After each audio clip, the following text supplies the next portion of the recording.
इतिहास में बहुत कम किरदार ऐसे मिलते हैं जिनका संघर्ष, जिनकी लड़ाई हार और जीत के पैमाने पर नहीं तौली जाती है। रक्त रंजित में आज कहानी ऐसे ही एक किरदार, महाराणा प्रताप और उनकी धरती मेवाड़ की। 1560 से 70 का दौर, इस दौर में अकबर की तलवार की चमक के आगे पूरा हिंदुस्तान नतमस्तक था। जब अकबर पानीपत की दूसरी लड़ाई के बाद दिल्ली के पद पर पहुंच गए और भारत के बादशाह बन गए, 10 साल के अंदर उन्होंने मुगल एम्पायर पंजाब से लेकर के बंगाल तक खींच गए थे। ऊपर कश्मीर से लेकर के विंध्यास तक उन्होंने बढ़ा दिया था। अकबर का अपना एक दृष्टिकोण था, अपना साम्राज्य फैलाना चाहता था और सौभाग्य के रूप से मेवाड़ उसके लिए सबसे बड़ी चुनौती थी। सारा राजस्थान कुछ अपवादों को छोड़ करके धीरे धीरे उसकी अधीनता स्वीकार कर ली। एक स्वतंत्र मेवाड़ उत्तरी भारत से रहे, उसको कदापि बर्दाश्त नहीं हो सकता। ये अकबर के मन में बड़ी आकांक्षा थी, लालसा थी, कोई भी आदमी स्वतंत्र ना बीच में खड़ा हो, और चूंकि कोई स्वतंत्र खड़ा है तो मैं उसको अपने अधीन बनाऊं। धीरे धीरे तमाम छोटे मोटे स्टेट्स उनके कब्जे में आ गए।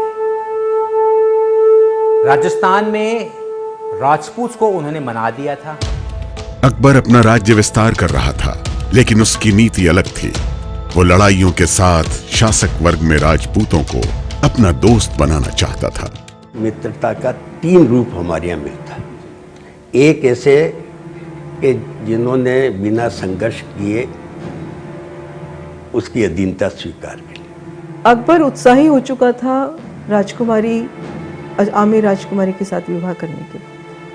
उसे लग रहा था कि हर राजा जो है वो अपनी राजकुमारी, अपना इस तरह के पारिवारिक संबंधों के द्वारा वो एक राजनीतिक स्थायित्व को प्राप्त कर सकता है। दूसरे ऐसे हैं कि जिन्होंने संघर्ष के बाद में अधीनता स्वीकारी, और मेवाड़ी एकमात्र ऐसा राज्य था कि जिसने संघर्ष भी किया और जीवन में कभी भी दोनों शासक उदय सिंह या प्रताप, उन्होंने कभी अधीनता स्वीकार नहीं की। चित्तौड़ और मेवाड़ राज अकबर को नहीं मानते थे। वो कहते थे हम राजपूत कोई मुगल के अंदर कभी नहीं रहेंगे। जो चित्तौड़ और मेवाड़ की लोकेशन थी, वो लोकेशन थी जो कि अकबर का ट्रेड रूट गुजरात से लेकर के दिल्ली तक जो उनके कारवान आते थे, जो कॉमर्स होता था, वो उसके ऊपर था। जितने भी कारवान हैं वो वहाँ से गुजर रहे हैं, व्यापार के भी।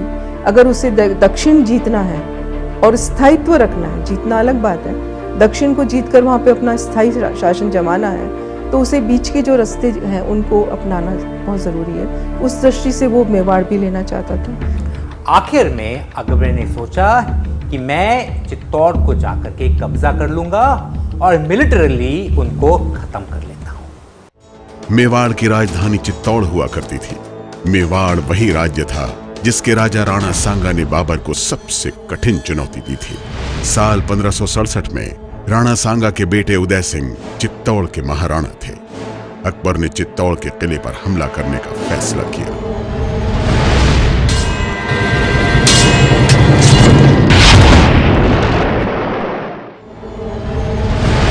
अगस्त 1567 में अकबर ने उसका कैंपेन शुरू किया। दिल्ली से जब निकला उसने किसी को नहीं कहा कि मैं चित्तौड़ के अगेंस्ट जा रहा हूं, बल्कि उसने कहा कि मैं शिकार के लिए जा रहा हूं, और बाकी सेना उससे बाद में उसे मिली।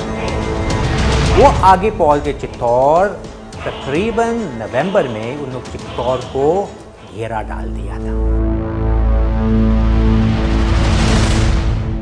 चित्तौड़ भारत का सबसे मशहूर, मजबूत और सबसे मशहूर किला था। उसकी लंबाई थी तकरीबन 5 किलोमीटर लंबाई, चौड़ाई थी तकरीबन 1 किलोमीटर। एक पहाड़ पर था, 3 साइड पर तो पहाड़ थे जहां से हमला नहीं कर सकते थे। हमला सिर्फ दक्षिण से हो सकता था, और इस दिशा में उनके 7 लेवल ऑफ गेट्स थे। एक दुश्मन को 7 लेवल को पार करके फिर वो गढ़ के अंदर पहुंच सकता था। चित्तौड़ को कब्जा करना आसान बिल्कुल नहीं था। अकबर ने पहले उसे घेरा डाल दिया। उन्होंने तीनों साइड से उनकी एक बड़ा हिलॉक सा बना दिया, जिसके ऊपर उनकी आर्टिलरी लगाई हुई थी। उन्होंने एक मोर्टर भी खुद कंस्ट्रक्ट किया था उधर, जो कि हाइट से ऊपर चित्तौड़ के अंदर गोला फेंक सकते थे। स्थिति ये बनती है कि उदय सिंह ने वार काउंसिल के संबंध में बातचीत की, बैठक बुलाई और ये दरबारियों से भाई क्या किया जाए, जब युद्ध तो थोपा गया, करना है, कोई बात ही नहीं है। लेकिन सबने ये कहा कि साहब हम सबमिट नहीं करेंगे, युद्ध करेंगे। 1567 में जब चित्तौड़ पर अकबर का आक्रमण हुआ, उस वक्त उनको ये सलाह दी गई थी उदय सिंह को कि आप सपरिवार यहाँ से चले जाइए। सारी जो वार काउंसिल थी, युद्ध परिषद थी, युद्ध परिषद ने एक मत से निर्णय लिया था कि सपरिवार यहाँ ज़्यादा है, जाना आवश्यक है, क्योंकि संघर्ष चलाई रखना है और संघर्ष चलाई रखने के लिए महाराणा और उसके परिवार को जीवित रखना ज़्यादा जरूरी है और इसलिए उनको यहाँ से जाने के लिए मजबूर किया। लिहाजा उदय सिंह को, महाराणा उदय सिंह को राज परिवार के साथ चित्तौड़ छोड़ना पड़ा और वो ऊपर पहाड़ियों पे चले गए, उदयपुर के लिए, और उन पहाड़ियों के में वो जा कर के रहे। यहाँ का उन्होंने जो जिम्मेदारी दी वो जयमल को जिम्मेदारी दी। जयमल राठौड़ है, बड़ा वीर पुरुष है, उनका सर्वाधिक विश्वस्त आदमी है। अकबर ने पहले उसे घेरा डाल दिया। 1 महीने लगातार उसके ऊपर बम्बार्डमेंट डालते रहे। तोपखाना था ये अकबर के पास, परंतु उसकी मारक क्षमता इतनी नहीं थी कि जहाँ पर वो स्थापित था चित्तौड़ की दूरी पर कोई असर डाल सकता। उन्होंने उसके टैक्टिक्स बदल दिए। फिर नवंबर में अकबर ने उसका पहला हमला डाला। मिड नवंबर में पहला हमला डाला, जो कि बहुत कैजुअलिटीज के साथ तोड़ा गया था। 7 इस प्रकार के हमले राजपूतों ने तोड़ दिए। बहुत भारी कैजुअलिटीज अकबर के आर्मी को हुए और तब अकबर समझ गया कि अभी एक नॉर्मल कन्वेंशनल अटैक से मैं ये किला को हासिल नहीं कर सकता। तो तोपखाने को पास ले जाने के लिए एक साबात का निर्माण किया। साबात मीन्स कवर्ड गैलरी बनाने। साबात एक प्रकार का ट्रेंच होता है, जिसके ऊपर लकड़ी और चमड़े का कवरिंग होता था। उसकी चौड़ाई थी, जो कहते हैं 10 soldiers could move abreast and 1 elephant could go through it। यानी कि तकरीबन 15 फुट गहरी होगी और तकरीबन 10 फुट चौड़ी होगी। सपा तो पहुंच गया था दीवारों के नीचे। अभी वो कहते थे कि नीचे उन लोग बारूद लगाते। उनका मकसद था कि ये दीवार के नीचे पहले एक माइन को उड़ा देंगे, जब दीवार कमजोर हो जाएगी दूसरा उड़ा देंगे ताकि दीवार गिर जाए और इस गैप के अंदर हम उनसे हमला कर देंगे। पहला माइन तो उड़ गया, लेकिन दूसरा माइन इसी शॉक से प्रीमैच्योरली डिटोनेट हो गया। इस धमाके में मरने वाले ज्यादातर अकबर के करीबी मुगल अफसर थे। 20 तो ऐसे थे जिनसे अकबर का पारिवारिक रिश्ता था। मुगल बादशाह अकबर के लिए यह बड़ा सदमा था। 30 अक्टूबर 1567 से अकबर ने चित्तौड़ पर घेरा डाल रखा था, लेकिन चित्तौड़ न झुका और न ही टूटा। 1568 का फरवरी महीना आ गया। भाग्य ने एक बार फिर करवट ली। मुगल फौज जितना गोला बारूद बाहर से इस्तेमाल करके और उस सुदृढ़ दुर्ग को ध्वस्त करने में लगाती थी, रात में अगले दिन लगातार उसकी मरम्मत जो है वो कराते थे। दिन 23 फरवरी का दिन था। ऐसी एक आदमी मरम्मत करा रहा था। अकबर की आदत थी, उन्होंने एक प्लेटफॉर्म बनाया था और हर रात उस प्लेटफॉर्म पर जाते थे, जो एक प्रकार का ऑब्जर्वेशन पोस्ट था। तो दूर से वो भले ही आदमी की बहुत दूरी बढ़ने के साथ कद छोटा हो जाता है, लेकिन ये लगा कि ये आदमी इनमें लीडर है शायद। वो कहते अकबर एक क्रैक शॉट था, उसका निशाना कभी नहीं चूकता था। तो अकबर ने वो बंदूक का निशाना लिया और गोली चलाई अपने हाथ से।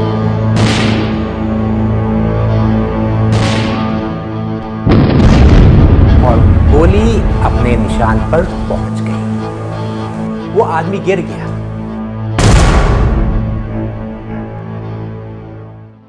और रात को वहाँ जो कुछ किले से आग की लपटें दिखाई दी, उसने उस शक को मजबूत कर दिया, उस संदेह को कि मारे जाने वाला जो गोली लगी है, मरा हो या ना मरा हो, लेकिन गोली उस महत्वपूर्ण आदमी की ही लगी है जो राणा के एकदम नेक्स्ट टू राणा था। वो आदमी था जयमल राठौर, जो कि कमांडर था चित्तौड़गढ़ का। उस रात तकरीबन 300 राजपूत लेडीज ने जोहार अपनाया। उन्होंने अपने आप को जला दिया दुश्मन के हाथ आने से पहले।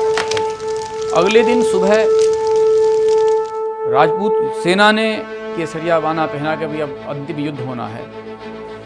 मुंह में तुलसी का पत्ता रख दिया और साका या फाइनल चार्ज के लिए तैयार हो गए। चित्तौड़गढ़ की दीवार खुल गए, राजपूत आगे आ गए, लेकिन तब तक तो मुगल सेना उनके लिए तैयार थी। फाड़ के ऊपर डाल करके हर एक योद्धा को खत्म कर दिया गया। अब चित्तौड़ का पतन हो गया। 24 फरवरी लड़े और शाही पक्ष जीत गया। असली ट्रेजेडी तो इसके बाद हो गई जब चित्तौड़ के दरवाजे खुले। अकबर खुद अंदर गया चित्तौड़गढ़ के अंदर 300 सैनिक के साथ, और उसने ऐसा काम किया कि उसके दरबारी इतिहासकार भी उसको डिफेंड नहीं कर सकते थे। वो कि चित्तौड़ किले पर अधिकार करने के बाद 3 दिन वहाँ रहा और 3 दिन में जनरल मैसेकर, उसके सुपरविजन के अंदर 30,000 हिंदू सिविलियनों का कत्ल हुआ।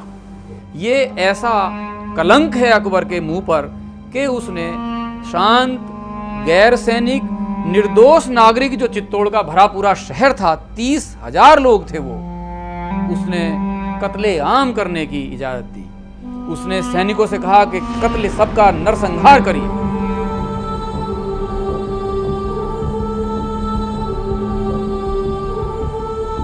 चित्तौड़ से आगरा लौटते हुए मुगल बादशाह अकबर ने फतहनामाए चित्तौड़ जारी किया। हम अपना कीमती वक्त अपनी सलाहियत के मुताबिक जंग और जिहाद में गुजारते हैं। शैतान काफिरों के खिलाफ टोली बनाकर हमला हुआ और उस जगह कब्जा हो गया जहां किला खुलता है। अपनी खून की प्यासी तलवारों से एक के बाद एक कत्ल करते गए और कत्ल हुए लोगों का अंबार हो गया। बाकी बचे हुए लोगों का पीछा हुआ जैसे वो डरे हुए गधे हों शेर से भागते हुए। चित्तौड़गढ़ पर अकबर का कब्जा तो हो गया, लेकिन मेवाड़ झुका नहीं। मेवाड़ का एक बड़े इलाके पर अभी भी महाराणा उदय सिंह का ही राज था।